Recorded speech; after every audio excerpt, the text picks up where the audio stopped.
Hi అండి, welcome back to home Mantra. Vinayaka Chavithi special ఉండ్రాళ్ళ పాయసాన్ని ఎలా చేసుకోవాలో చూద్దాం. ఈ ఉండ్రాళ్ళ పాయసాన్ని తయారు చేసుకోవడానికి ముందుగా మనం పచ్చిశనగపప్పుని నానబెట్టుకోవాలి. ఉండ్రాళ్ళ పాయసం తయారు చేసుకునే ఒక గంట ముందు ఈ పచ్చిశనగపప్పుని 2 టేబుల్ స్పూన్స్ గిన్నెలో వేసుకొని శుభ్రంగా కడిగేసుకొని వాటర్ వేసుకొని నానబెట్టుకొని పక్కన పెట్టుకోవాలి.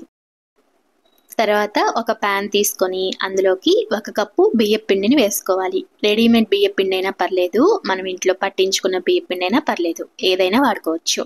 ఇప్పుడు 1 కప్పు బియ్యం పిండికి 2 కప్పుల వాటర్ వేసుకొని అందులోకి 1 టేబుల్ స్పూన్ నెయ్యి, అలాగే 1 టేబుల్ స్పూన్ బెల్లాన్ని ఇలా సన్నగా తురుముకొని కలుపుకోవాలి. ఇప్పుడు ఈ నెయ్యి, బెల్లం, వాటరు, బియ్యం పిండి బాగా కలిసేటట్టు ఇలాగ విస్కర్ తీసుకొని కలుపుకోవాలి. ఇలా ముందే కలిపామంటే ఉండలు కట్టకుండా అంతా సమానంగా కలుస్తుంది. అంతా ఒకసారి కలుపుకున్న తర్వాత స్టవ్ మీద పెట్టుకొని సన్న మంట పెట్టుకొని ఇలా కలుపుతూ ఉండాలి. ఇలా కలుపుతూ ఉంటే ముందు మనకి క్రీమీ టెక్చర్ వస్తుంది, ఆ తర్వాత గట్టి పడుతుంది.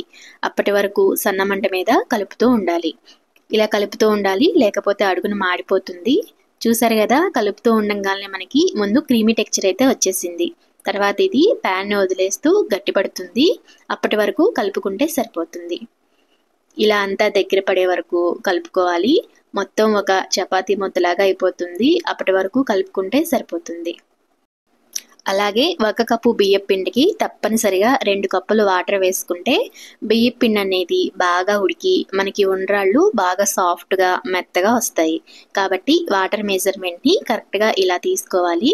చూసారు కదా, ఇక్కడ మనకి బాగా మెత్తగా అలాగే గట్టి పడిపోయింది. ఇలా మొత్తం కలిసి గట్టిగా అయిపోయిన తర్వాత ఇప్పుడు దీని మీదకి మూత పెట్టుకొని స్టవ్ ఆఫ్ చేసుకొని కొంచెం గోరువెచ్చగా అయ్యే వరకు వదిలేయాలి. కొంచెం గోరువెచ్చగా ఉన్నప్పుడు మొత్తం ఒకసారి ఇలా బాగా కలుపుకోండి.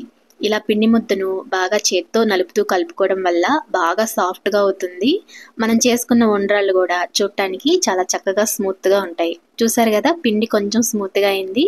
ఇప్పుడు చేతికి కొంచెం నెయ్యి రాసుకొని ఇలా ఉండ్రాళ్ళని తయారు చేసుకోవాలి. ఈ ఉండ్రాళ్ళని మీకు నచ్చిన సైజులో తయారు చేసుకోండి.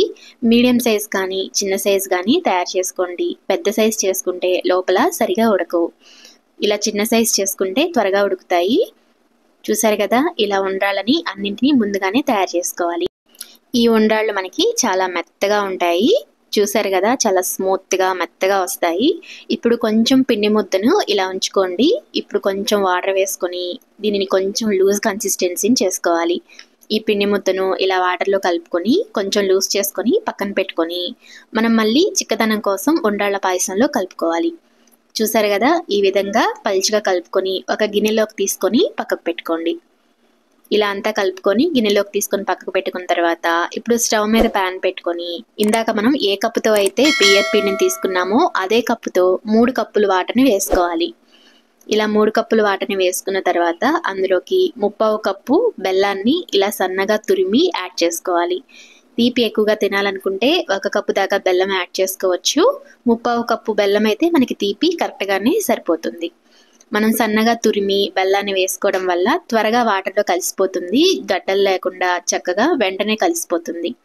ఇప్పుడు ఈ బెల్లం అంతా కరిగింది కదా, ఈ బెల్లం వాటర్లోకి ముందుగా మనం నానబెట్టుకున్న పచ్చిశనగపప్పుని కలుపుకోవాలి. ఆ తర్వాత కొంచెం కొబ్బరి ముక్కల్ని ఇలా సన్నగా ముక్కలుగా కట్ చేసుకొని కలుపుకోవాలి. ఇక్కడ పచ్చి కొబ్బరిని ముక్కలుగా కట్ చేసుకోవాలి. పచ్చి కొబ్బరిని ఇక్కడ మనం ఈ వాటర్లో కలుపుకోవాలి. ఇలా పచ్చిశనగపప్పు అలాగే పచ్చి కొబ్బరిని బెల్లంలో వేసుకొని ఒక 5 నిమిషాలు మరిగించుకున్న తర్వాత ముందుగా తయారు చేసి పెట్టుకున్న ఉండ్రాళ్ళను ఈ బెల్లం వాటర్లోకి వేసుకొని ఉడికించుకోవాలి. చూసారు కదా, మనం వేసుకునేటప్పుడు ఉండ్రాళ్ళు తెల్లగా ఉంటాయి. తర్వాత ఈ బెల్లం వాటర్తో పాటు ఉడికి కొంచెం కలర్ చేంజ్ అయ్యి మనకి కొంచెం పసుపు కలర్లోకి వస్తాయి. ఇప్పుడు లో ఫ్లేమ్ మీద పెట్టుకొని ఈ ఉండ్రాళ్ళు బెల్లం వాటర్లో ఉడికే విధంగా ఉడికించుకోవాలి. ఈలోగా మనం వేసుకున్న పచ్చిశనగపప్పు కూడా ఉడికిపోతాయి. ఇలా లో ఫ్లేమ్ మీద పెట్టుకొని ఈ బెల్లం వాటర్లో ఉండ్రాళ్ళని ఉడికించుకోండి. ఒకసారి ఉండ్రాళ్ళు ఉడికినాయో లేదో చెక్ చేసుకొని ఉడికిన తర్వాత ముందుగా మనం కలిపుంచుకున్నాం కదా బియ్యం పిండిలో వాటర్ వేసుకొని దాన్ని ఇందులో కలిపేసుకోండి. ఇలా కలిపిన తర్వాత మనకు కొంచెం చిక్కబడుతుంది. అలాగే యాలకుల పొడిని కూడా యాడ్ చేసుకొని అంతా ఇలా కొంచెం దగ్గర పడే వరకు ఉడికించుకుంటే సరిపోతుంది. ఇప్పుడు స్టవ్ ఆఫ్ చేసుకొని కొంచెం గోరువెచ్చగా ఉన్నప్పుడు పాలను కలుపుకోవాలి. వేడి మీద పాలను కలిపామంటే ఒక్కొక్కసారి పాలు విరిగిపోతాయి కదా, అందుకని స్టవ్ ఆఫ్ చేసుకొని కొంచెం గోరువెచ్చగా ఉన్నప్పుడు పాలను కలుపుకుంటే అస్సలు పాలు అనేవి విరిగిపోవు. చూసారు కదా, ఇక్కడ ఉండ్రాళ్ళ పాయసం అయితే తయారైపోయింది. మరి ఈ వినాయక చవితికి మీరు ఒకసారి ట్రై చేసి చూడండి, అందరికీ తప్పకుండా నచ్చుతుంది. చూసారు కదా, ఇక్కడ మనకి ఉండ్రాళ్ళ పాయసం అయితే రెడీ అయిపోయినట్లే. అయితే పాలను కాచి చల్లార్చిన వాటిని యాడ్ చేసుకోవాలి, వేడివేడి పాలని యాడ్ చేయకూడదు. ఇలా కావాల్సినన్ని పాలని యాడ్ చేసుకొని అంతా ఒకసారి కలుపుకున్న తర్వాత ఇందులోకి మనం నేతిలో వేయించిన జీడిపప్పుని చివరిగా కలుపుకుంటే సరిపోతుంది. ఈ కొలతలతో ఉండ్రాళ్ళ పాయసాన్ని చేశారంటే తప్పకుండా పర్ఫెక్ట్గా వస్తుంది. ఒకసారి మరి ట్రై చేయండి, మీకు ఎలా వచ్చిందో కామెంట్ చేయండి. మన హోమ్ మంత్ర ఛానల్ని ఇంకా సబ్స్క్రైబ్ చేసుకోకపోతే తప్పకుండా సబ్స్క్రైబ్ చేసుకోండి, లైక్ చేయండి, షేర్ చేయండి. Thank you for watching.